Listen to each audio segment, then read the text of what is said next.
Mamba wa mto Nile ana urefu wa mita 5, uzito wa kilo 700 na ana njaa kali.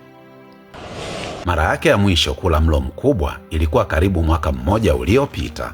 Wanyama wengine wa mtoni sio chakula anachokitafuta, ni usumbufu tu. Anasubiri mawindo makubwa yatokee upande wa upeo wa macho yake. Makundi ya nyumbu yamewasili. Ni wakati wa mamba kuchukua nafasi zao za kuvizia. Macho yote yapo kwa yule mamba mkubwa.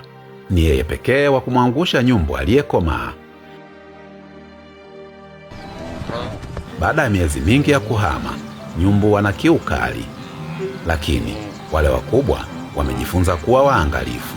Hata hivyo, ndama asiyejua hatari iliyojificha chini ya maji huvutiwa na maji haya. Lakini kila nyumbu lazima achukue tahadhari na kutumaini kuwa kasi na mwitikio wake ni mkubwa kuliko mnyama anayevizia kwenye maji yenye matope. Huyo ni kiboko asiye na madhara.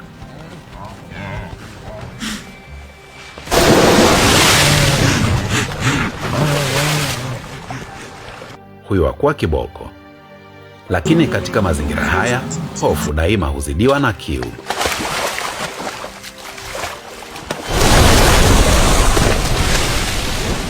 Mbinu za mamba mkubwa zimepoteza makali. Ni mwaka mzima umepita tangu uwindaji wake wa mwisho, hivyo amepoteza mazoea. Sasa anajaribu mbinu nyingine. Anajifanya kama gogo linaloelea. Anatumaini nyumbu hawatamtambua hadi iwe imechelewa.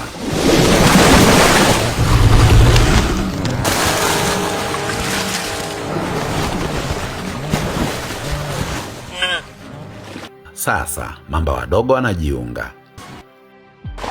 Mamba hawawezi kutafuna, hivyo huzunguka pamoja wakijiviringisha ili kurarua vipande vya mzoga. Baada ya mlo huu, mamba mkubwa huenda asile tena hadi nyumbu atakaporudi mwaka ujao.